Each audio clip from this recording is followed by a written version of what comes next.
Everyone, good evening. Welcome back to my channel. নতুন একটা ভিডিওকে সঙ্গে নিয়ে আবারও চলে এলাম।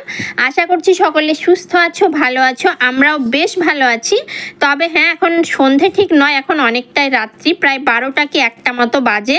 আর তারও আগে চলো তোমাদের বলি, এই ভিডিওটা কিন্তু বেশ অনেক দিন আগের, মানে ঈদের একদিন আগে আহিলের পাপা স্কুল থেকে বাড়ি এলো তখনের ভিডিও এটা। আমি এত ব্যস্ত হয়ে গেছি বাড়ির কাজে, মানে সময় করে উঠতে পারিনি। ভিডিওটুকু যে আমি এডিট করব, মানে সেটারও সময় হয়নি।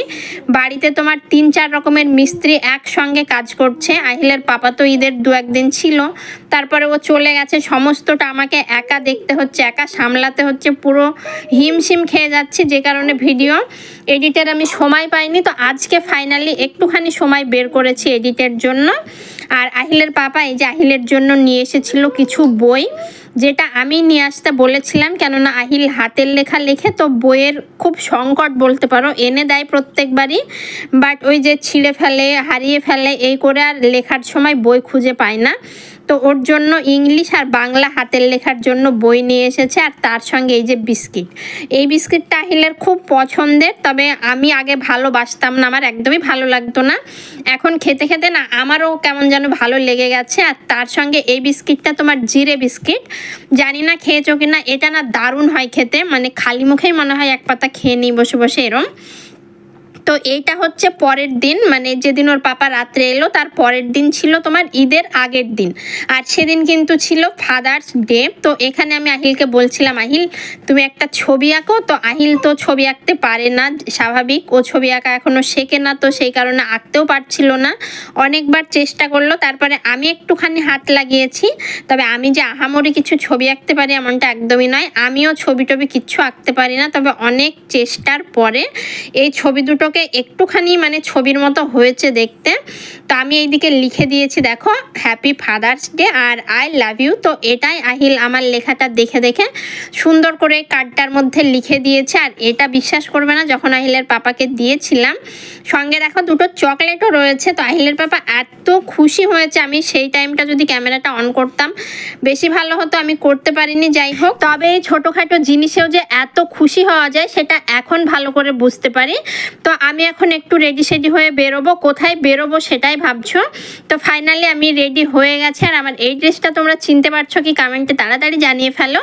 তো এই ড্রেসটা আমি নিয়েছিলাম রোজার ঈদে, দুটো ড্রেস নিয়েছিলাম। তো একটা ড্রেস তো আমি রোজার ঈদে পরে নিয়েছিলাম, আর এই ড্রেসটা আমার রাখা ছিল। এই ড্রেসটা না সামনে থেকে কিন্তু ভীষণ সুন্দর, আর এটা নাইরা কাটিংয়ের, এই যে দেখছো, মানে কালারটা এত সুন্দর, হোয়াইটের মধ্যে হালকা তোমার গ্রিনের টাচ রয়েছে। তো এই ড্রেসটাকে আমি এবার ফিটিং করিয়েছি। এবার ঈদে কোনো কিছু কারোর জন্যই নেওয়া হয়নি। আর এই যে আহিলের পাপা দেখো আমাকে ধাক্কা দিয়ে সরিয়ে দিচ্ছে, মানে খুনসুটি সবসময় চলতেই থাকে। তো চলো এবারে আমি বলি আমি যাচ্ছি কোথায়। আমি যাচ্ছি আমার মায়ের বাড়ি। তবে আহিল আর ওর পাপা দুজনাতেই থাকবে বাড়িতে, দুজনার কাউকেই নিয়ে যাব না। এত গরম পড়েছে, মানে এই কদিন ধরে বিশ্বাস করবে না, প্রচণ্ড গরম। আর আহিলের না পুরো র্যাশ বেরিয়ে গেছে তোমার গলাতে আর কপালে, এই 2 জায়গাতে এত পরিমাণে র্যাশ বেরিয়েছে, যে কারণে ওর পাপা বলল ও থাক। তবে না ওর পাপা একটুখানি ভয় পাচ্ছিল, মানে মাঝে মাঝে বলছে নিয়ে যাও, ও যদি কাঁদে, ও যদি আমার কাছে না থাকে। তা আমি বলছি ও থাকবে, ও কাঁদবে না, কিচ্ছু বলবে না, বরং ওর পাপাকে যদি ও পেয়েছে না তাহলে আমার কথা ভুলে যায়, এরকম একটা অবস্থা। তো যাই হোক, আমাকে এখানে বাস স্ট্যান্ডে নিয়ে এসে তোমার টোটোতে তুলে দিল, দিয়ে আহিল আর ওর পাপা চলে গেল। আহিলকে নিয়ে ওর পাপা কালকে নামাজ টামাজ পড়বে, ঈদের নামাজ, তারপরে কিন্তু যাবে। আর আমি রাত্রিটা ওখানেই থাকবো আমাদের বাড়িতে। আম্মু এইদিকে অসুস্থ, বুঝতেই পারছো, ঈদে প্রচুর কাজবাজ, তো একটুখানি হেল্প করা লাগবে। আর আমি তো এইদিকে রেডি সেডি হয়ে টোটোতে বসে আছি। আর এই টোটোটা একদম আমাদের বাড়ি পর্যন্ত যাবে, এরমই কথা করে তোমার উঠেছিলাম টোটোতে। বাট যাওয়ার পর ভগীরথপুর বলে একটা জায়গা, মানে আমার বাড়ি থেকে প্রায় 7-8 কিলোমিটার আগে, পুরো মানে টোটো ফাঁকা হয়ে গেছে। টোটোওয়ালার আমাকে নিয়ে এলো না, আমাকে ওখানেই নামিয়ে দিল। বেচারা, আমার ফোন থেকে ফোনও যায় না, কেউ আমাকে ফোনে পাচ্ছে না, সবাই ভাবছে এর হলোটা কি, একে হারিয়ে গেল নাকি। তো ফাইনালি আবার আমাদের লাইনে যখন টোটো এলো প্রায় 1 ঘন্টা পর, সেই টোটো করে আমি চলে এসেছি বাড়ি। আর এসে এই যে বিছানাতে শুয়ে এখানে আমি ফোন লাগিয়েছি, আহিলের সঙ্গে কথা বলছি।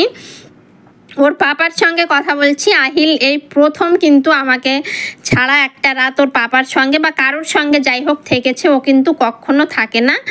তো ওর পাপা সেটাই বলছিল যে তুমি ছিলে কোথায়, ফোনে পাচ্ছিলাম না। এইদিকে আমার আম্মু তো ভয়ে মানে কি বলবো, আম্মু ভাবছে আমাকে নাকি মানে টোটো থেকে নিয়ে চলে গেছে, মানে কিডন্যাপ করে নিয়ে গেছে, এরকম একটা ব্যাপার। তবে এখন কি বলতো, আগের মতো চোর ডাকাত এসব আর দেখা যায় না। আর তার উপর ছিল ঈদের আগের দিন, রাস্তাতে এত লোকজন, কোথা দিয়ে চোর ডাকাত আসবে বলো? তো সেটাই আমি ওদের বোঝাচ্ছিলাম। আর এত গরম পড়েছে রাত্রে, মানে আমার ঠিকঠাক করে ঘুমই হয়নি। মাথার কাছে তো নিয়েছিলাম তোমার স্ট্যান্ড ফ্যান, তো একবার মাথা দিচ্ছি ফ্যানের কাছে, একবার পা দিচ্ছি, সারা রাত মানে একাত ওকাত করতে করতেই মানে রাত্রিটা কেটেছে। আর এই দিকে দেখো সমস্ত আম্মু থালা বাসন, যেহেতু কোরবানির ঈদ প্রচুর ঘটি বাটি লাগে কিন্তু, তো সেগুলো মেজে এই যে এখানে রেখে দিয়েছে। আর এই যে টিনের শেডটা দেখছো, এটা তোমরাও মানে প্রথম দেখছো, এর আগে দেখোনি, এটা নতুন লাগানো হয়েছে। আর লাগানোর পর কিন্তু আমিও প্রথমই এসেছি, আর যেহেতু এলাম রাত্রিবেলা করে, তো তখন তো অত ভালো বুঝতে পারিনি। তো সকালবেলা ঘুম থেকে উঠে আমি একটু মানে ঘুরে ঘুরে আশেপাশটা এগুলোই সব দেখছিলাম। আর আমার না টিনের শেড বরাবরই কিন্তু ভীষণ ভালো লাগে। আমার নিজের বাড়িতেও ছাদে একটা এরকম শেড করার ইচ্ছে রয়েছে। আর এই টিনের তলা না রাত্রিবেলা কিন্তু প্রচণ্ড তোমার ঠান্ডা হয়। এখানে যদি একটা চৌকি বা কিছু রেখে রাত্রিবেলা শোয়া হয়, প্রচুর কিন্তু ঠান্ডা হয় শেডের তলাটা। তো আমি মোটামুটি উঠে গেছি ঘুম থেকে, তখন তোমার 6টা মতো বাজে। উঠে দেখে আব্বু নেই, কোথাও হয়তো গেছে কাজে, প্রচুর কাজ বুঝতেই পারো ঈদের দিন, আর বিশেষ করে কোরবানির ঈদে। আর এইদিকে আম্মু দেখছিলাম নামাজ পড়ছিল। তো আমি তাড়াহুড়ো করে এসেছি, ব্রাশটাই আনতে ভুলে গেছি, তো কি আর করবো, এদিকে একটুখানি পেস্ট নিয়ে দাঁতটা এদিকে ধুয়ে নিচ্ছে। আর কি বলো তো, গরম, এত গরম যে আমি থাকতে পারিনি। মানে ঈদের দিন এখন তো সকালবেলা রাত্রিবেলা প্রায় বেশ অনেকটাই রাত্রি, প্রায় 9টা 10টার দিকে না আমি আবার বাড়ি চলে এসেছি। আর আহিলের পাপা তো গেছিলো ধরো নামাজ টামাজ পড়ে, তো সারাদিন থেকে আবার রাত্রিবেলা কিন্তু পালিয়ে এসেছি। আর এই দিকে রান্না বান্নার তোড়জোড়। আমি রাত্রিবেলা বাড়িতে যেমন কেটে কুটে সমস্ত রেডি করে রাখি, ওখানেও কিন্তু সেম সমস্ত কিছু কেটে কুটে রেখেছিলাম। সকালবেলা উঠে আমি এদিকে বসিয়ে দিয়েছি রান্না। পটল ভাজা হয়ে গেছে, এখানে দেখছো আলু ভাজছি। এদিকে আম্মু আমাকে সমস্ত হেল্প করে দিচ্ছে, বাটা ঘষা জোগাড়, মানে যেখানে যা আছে নিয়ে আসা, আমি জাস্ট বসে বসে তোমার খুন্তিটা নাড়াচ্ছি। তো রান্নাটা আর শেয়ার করতে পারিনি, যেহেতু স্ট্যান্ডটা নিয়ে যাওয়া হয়নি, প্রবলেম হচ্ছিল বুঝতেই পারছো। তো দেখে নাও এখানে কি কি মেনুতে রয়েছে। এখানে তো রয়েছে লাচ্চা, প্রথমে দেখলে, আর এখানে রয়েছে বোঁদে, তার সঙ্গে কালো মিষ্টি, এটা স্পেশালি আমার জন্য, আমি খেতে পছন্দ করি।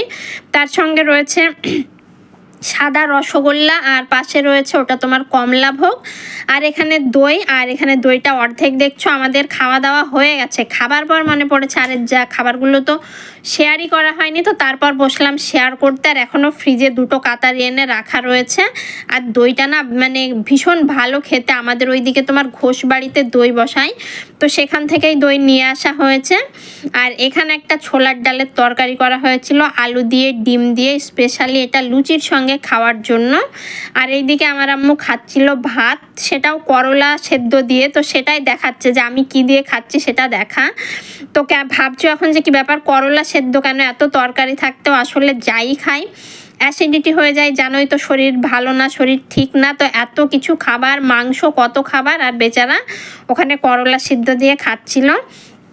আর এখানে দেখো ভাজা রয়েছে, আলু ভাজা রয়েছে, বেগুন ভাজা, পটল ভাজা, এগুলো সব স্পেশালি লুচিতে খাওয়ার জন্য, কেননা সকালবেলা তো আর মাংস হবে না, সকালবেলা তো এগুলো দিয়েই লুচি হোক বা ভাত হোক খেতে হবে। আর আম্মুর জন্য অল্প কটা ভাতও রান্না করা হয়েছিল। আমরা সবাই লুচি খেয়েছি, বাট লুচি খেলে ওই যে আম্মুর অ্যাসিডিটি হয়ে যাবে, ওই কারণে আম্মু একটু করলা সেদ্ধ আর ভাত করে ওটা দিয়ে খেয়ে নিয়েছে সকালবেলা। আর তার সঙ্গে এই যে ফুলকো ফুলকো লুচি, এইদিকে আম্মু কি করেছে, আম্মু বেলে দিয়েছে, আমি ভেজেছি কিছু, আবার কিছু আমি বেলে দিয়েছি, কিছু আম্মু গোল গোল করে লুচির লেচি কেটে দিয়েছে। এইভাবেই দুজনাতে মিলে সমস্ত রান্নাবান্না কমপ্লিট করেছি। তারপরে আহিল বেটাকে ফোন করছিলাম, মানে আসার জন্য। আমার একদম ভালো লাগছিল না এখানে, মানে কখন আসবে ছেলেটা, আমার এত কিছু বাড়িতে একা একা আছে, কখন খাবে না খাবে এই নিয়ে 100 বার ফোন করে, মানে তাড়াতাড়ি নামাজ পড়ে এসেই ওরা চলে এসেছে এখানে। আর তারপরে আহিলকে দেখো আমি খেতে দিয়েছি, ওর পাপাও বসেছিল, বাট ওর খাওয়া হয়ে গেছে। তো আহিল নিজের মতো করে নিজে তুলে নিয়ে খেয়েছে। আর দেখতেই পাচ্ছ আমরা বাড়ি চলে এসেছি, তোমাদের তো বললাম যে রাত্রেই চলে এসেছি। আর সকালবেলা এখন করছি বিরিয়ানি কথা ছিল আমার আহিলের নানিমাদের ওখানেই বিরিয়ানি বানানোর কথা ছিল, বাট গরমে আমি টিকতে পারিনি, যে কারণে ভাবলাম যে না চলো বাড়িতে এসে বিরিয়ানিটা বানানো যাক। তো প্রথমে আমি বেরেস্তা ভেজে নিয়েছি আর তারপরে এখানে মাংসটাকে ম্যারিনেট করছি। তোমার বেরেস্তার পেঁয়াজ রয়েছে, একটুখানি বেরেস্তার তেল দিয়েছি, টক দই রয়েছে, বিরিয়ানি মশলা, হলুদ, লবণ, তারপরে গোলাপ জল, কেওড়া জল, আরও অনেক কিছু থাকতে পারে, আমি ভুলে যাচ্ছি যেহেতু আমি এটা রেসিপির মতো সমস্ত কিছু তুলিনি, আমার সমস্ত কিছু অ্যাড করা হয়ে গেছিলো, সেই কারণেই একটুখানি বিরিয়ানি মশলা। তো এগুলো সমস্ত মাখিয়ে আমি প্রায় 1-2 ঘন্টা মতো এটা আমি ফ্রিজে রেখে দিয়েছিলাম। আর তারপরে কড়াইতে এই যে গরম মশলা দিয়েছি তোমার ফোড়নে দিয়ে এখানে আমি ম্যারিনেট করা মাংসটাকে ঢেলে দেব। মাংসে কিচ্ছু দেবার নেই, সমস্ত কিছু দেওয়া আছে। আর হ্যাঁ, আদা রসুনের পেস্ট দিয়েছি এখানে, এই যে বলছি তোমাদের ভুলে গেছি। তো যাই হোক, মনে পড়লো তোমাদের সঙ্গে শেয়ার করে দিলাম। তো ভালোভাবে মাংসটা আমি কড়াইতেই রান্না করে নেব, প্রেসারে দেব না, কেননা জল জল হয়ে যাবে। প্রেসারে দিলেই তো জল দিতে হবে, আর জল হয়ে গেলে না বিরিয়ানিটা ঠিক ভালো লাগে না। একদম কষা কষা মাংস হলে তবেই কিন্তু সেই লাগে। আর আমি এইদিকে আলুটাকে আলাদা করে তোমার সেদ্ধ করে নিয়েছি, তারপরে এটা মাংসের সঙ্গে আমি দিয়ে একটুখানি কষিয়ে নিয়েছি। মাংস আমার পুরো রেডি হয়ে গেছে। আর এই দিকে আমি একটা বড় কড়াই বের করেছি, কড়াইয়ের মধ্যে ভাতটাকে করছি। চালটা প্রায় 1/2 ঘন্টা মতো ভিজিয়ে রেখেছিলাম, তারপরে জলে তোমার শাহি জিরে, তেজপাতা, গোটা গরম মশলা দিয়ে ভালোভাবে ফুটিয়ে ভাতটা আমি 80% মতো কুক করে নিয়েছি। আর তারপরে এই যে লাস্টে আমি এখন বিরিয়ানিটাকে দমে দেব। তো দমে দেওয়ার জন্য এখানে দেখো আমি সমস্ত কিছু এখানে মেশাচ্ছি, তোমার মাংস, আলু, তারপরে একটু দুধের মধ্যে তোমার গোলাপ জল, কেওড়া জল আর একটুখানি কেশর দিয়েছিলাম, তো সেটা উপর থেকে দিয়ে দিচ্ছি। সঙ্গে তো ঘি রয়েছে, বিরিয়ানি মশলা রয়েছে। তো এইভাবে সমস্ত লেয়ারে লেয়ারে আমি ভাতগুলোকে সাজিয়ে প্রায় 15 থেকে 20 মিনিট মতো আমি এটা একদম লো ফ্লেমে ওভেনে বসিয়ে রেখেছিলাম। তাহলেই কিন্তু আমার একদম বিরিয়ানি রেডি। আর খেতে কিন্তু দারুণ হয়েছিল, যারা যারা খেয়েছে সবাই কিন্তু একদম কি বলবো 100তে 100 নাম্বার দিয়েছে বলতে পারো। তো যাই হোক, চলো আজকের ভিডিওটা এখানেই শেষ করছি, দেখা হবে নেক্সট কোনো ভিডিওতে। ততক্ষণ পর্যন্ত ভালো থেকো, সুস্থ থেকো, টাটা।